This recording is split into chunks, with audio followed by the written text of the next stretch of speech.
Yes, I was a youth pastor in a former life, a long time ago. And to see young people leading out in worship, it blesses me so much. And in older circles, people my age and above, you often hear people say that your group of age people, are the church of tomorrow. If you ever hear that, don't rebuke them, but correct them and say, no, we're not. We're the church of today, okay? Because what you do impacts God's kingdom right now. It's not people in their 30s, 40s, 50s, 60s. Yes, of course they do, but man, it's teenagers. If you look back at all the great revivals, how were they started? By young people, okay? So I was just so encouraged this morning to see young people leading out in worship. That just blessed me. I think it's always important to get to know your speaker. So 2-minute blurb about me. Thank you for the introduction. Yes, I'm the owner and broker of 2415 Realty. We are right next to Jay Macklin's. We share a wall with Jay Macklin's. So if you ever go to Jay Macklin's, come over and say hi. I've lived here. I was born and raised in Irving, native Texan. Been here my whole life. I celebrated my 20-year wedding anniversary this past year. I have 3 kids. 2 of them are in the audience. I have two girls. This is my daughter Blake. A lot of y'all don't know Blake because she goes to New Tech. She's graduating and going to Chicago for college. Talk about that later. My youngest daughter is in 8th grade at Coppell Middle School East. And then I have a son. Jake. Stand up, Jake. Jake, wave to the audience. No. Stand up. Uh-oh. All right, ladies. All right, here's the deal. Me and my wife are concerned, okay? We are reviewing resumes for future Mrs. Conoley, okay? So, if you're into the following, you might be a good match, okay? Okay. If you're into Pokemon Go, okay? If you're into K-pop, okay? If you love to go to Chapel Roan concerts, okay? If you love cosplay, all right? Jake has every Power Ranger uniform, okay? So, if that's you, see me afterwards, okay? We will talk. I love you, son. Okay. That's awesome. All right, here we go. Enough about Jake. Okay, let me ask you a question. What's your name? Scott. Your house is on fire, okay? You get to run in and you get to grab something. Now we're going to assume everything with the heartbeat is already out. Your hamster, okay? Your parent, whatever. Your dog already escaped. Your siblings already escaped. Your mom and dad already escaped. You get to run in and grab one thing. Be thinking, okay? What are you going to grab? I know it's hard.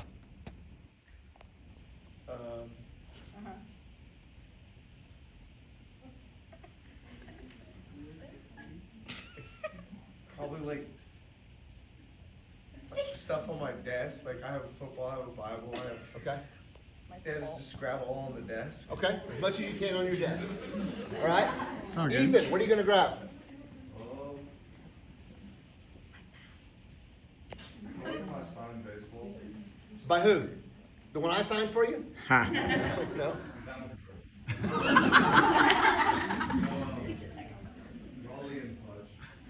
Oh, no, nice. All right, Madrano boys, what are you gonna grab?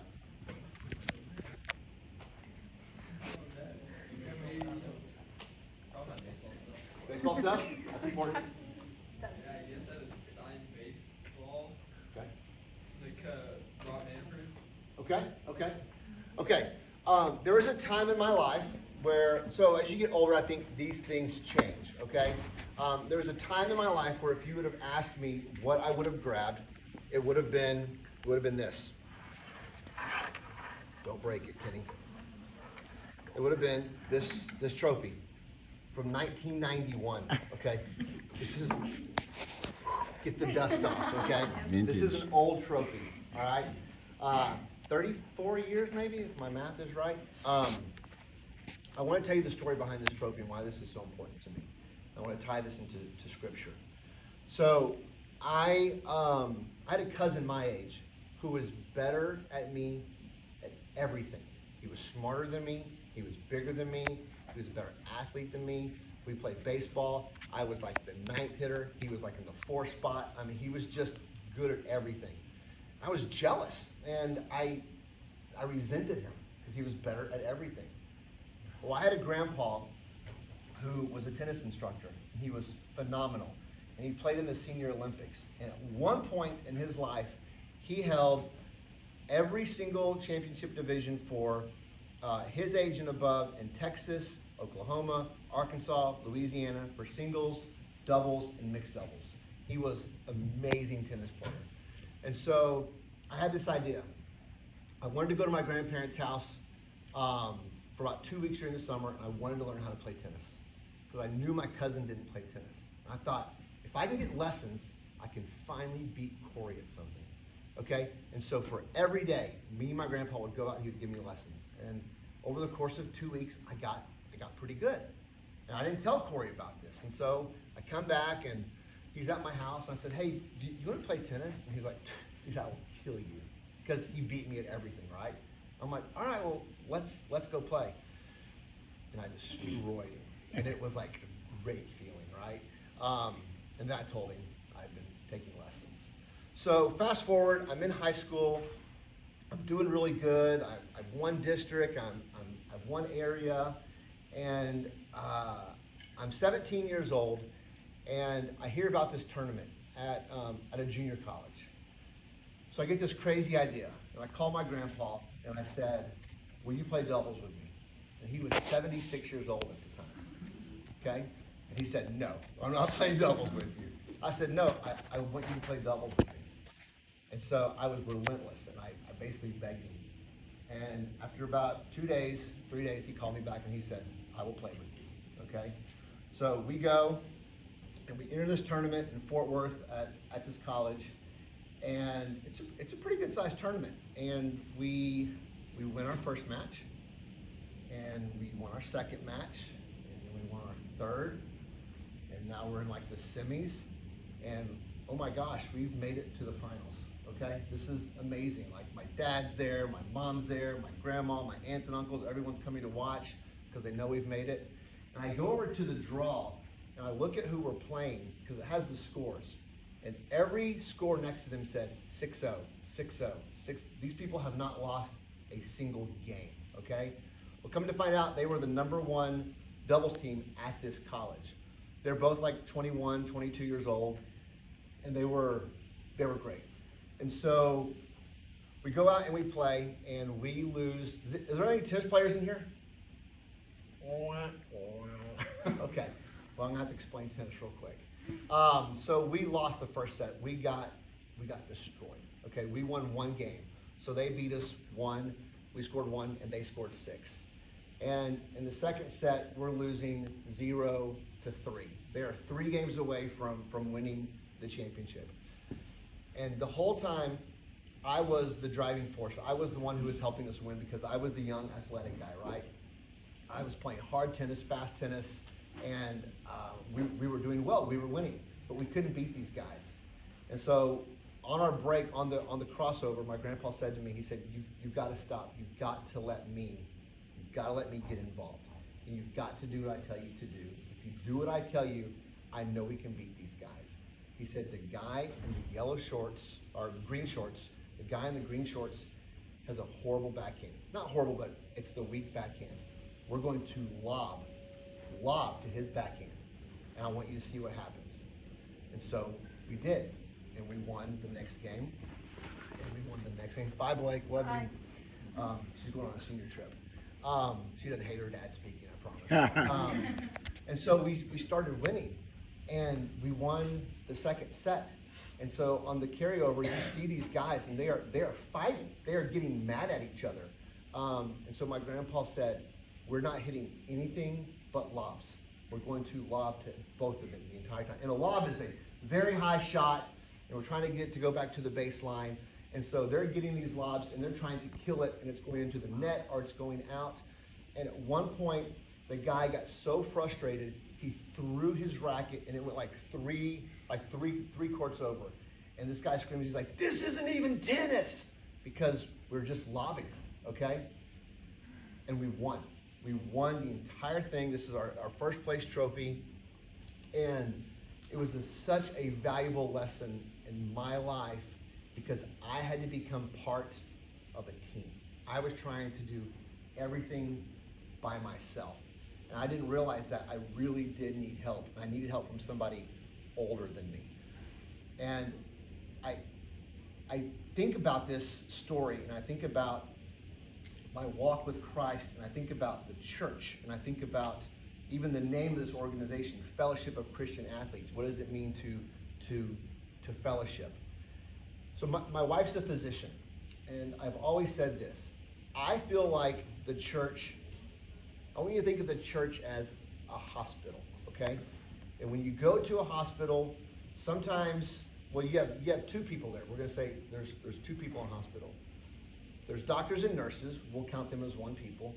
And then you have the patients, the people who need healing, okay? And inside a church, inside your place of fellowship, sometimes you're one of those two people. You're the one administering the healing. You're helping someone heal. Or you're the one who needs healing, okay? My house burnt down to the ground. I asked this question earlier. So in 1988, my house burnt literally to the ground. Luckily, this came after 1988, and I did not have time to go back in and save anything. I literally sat outside and I watched my house burn. And I was really, really involved in my church. Still am. It's the same church, actually. And within probably 2 hours of my house burning down to the ground, we had people at our house dropping off boxes and bags and grocery stuff of toothpaste, deodorant, shampoo, the essentials, clothes. I had no clothes. And it was all people from my church. It was the body of Christ coming to our house and saying, "Hey, you're the patient right now, and we're the physicians, and we need to help you. We need to pour into you," okay? There's a verse, a couple verses I want to point out. So this is the writer of Hebrew, and he says this in Hebrew 10. "And let us consider one another in order to provoke love and good works, not neglecting together, as some are in the habit of doing, but encouraging one another, and all the more as you see the day approaching." Not neglecting the gathering together, okay? It's easy to neglect the gathering sometimes. We're tired, maybe we don't fit in, we don't agree with what a speaker says. So the thought question I want to give y'all today is this. Why is it important to be amongst believers? Why is it important to have fellowship with other believers? Why was it important for me to have this connection with my grandpa to become a team? Girl soccer players, where are y'all? Okay, y'all are a unified team right now, right? I mean, there's some excitement. I can't imagine, right? I never made it to the level where I'm playing for state title. But there's not one player who can go out there and do it themselves. If one person went out Saturday and showed up, it's game over, you know? It takes the entire team. It takes unity, okay? And I just imagine on the ladies soccer team right now, there's a sense of camaraderie and fellowship and unity, if I had to guess. Am I right? A lot of head shaking, yes. And this is so important, and not only in sports, but for the body of Christ. I've talked to teenagers before, and I'm like, "Hey, tell me where you go to church," and they're like, "Well, and this is not a you must be at church 24/7 message at all. This is not what this is, because I don't believe that you have to be at church every time the doors are open. I just don't. You don't have, like, my daughter, she's there every time the doors are open. Like, she's like, "Dad, you're not going to help decorate Christmas?" I'm like, "No, I'm watching the Cowboys, okay? I love Jesus, but Cowboys are on, okay? So I just went to church this morning. I'm not gonna go put up a wreath. I'm good. But she's like, Dad, the doors are open. We gotta be there. And so, and that's great. That's her love language. That's how she is. But I do think it is so important for you, especially this time of year. Summer's about to happen, okay? This is gonna end, probably. This doesn't continue during the summer, right? Okay? What are you going to do to continue fellowship, all right? What are you gonna do to continue to have camaraderie with other believers? It's a really important internal question for you to ask. Some of you go, I already got it. I'm super plugged in at my church. I go to my youth group. I lead worship. Others, you may need to internalize and ask yourself this question. Hey, this is important. Why does God say it's important for us to have fellowship? Okay, question. When Jesus sends out the disciples, how does he send them out? So there's 12 disciples, right? How did he send them out? Does anybody know? Just shout it out. It's kind of like the ark. How the animals come onto the ark? In pairs. Okay. Jesus sent the disciples out 2 by 2. Okay? Why do you think that is? Someone just, I'll call on you. I don't care. Someone tell me why they think Jesus sent the disciples out 2 by 2. Yes?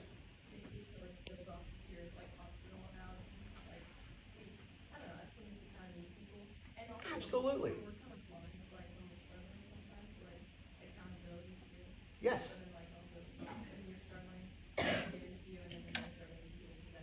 Yes.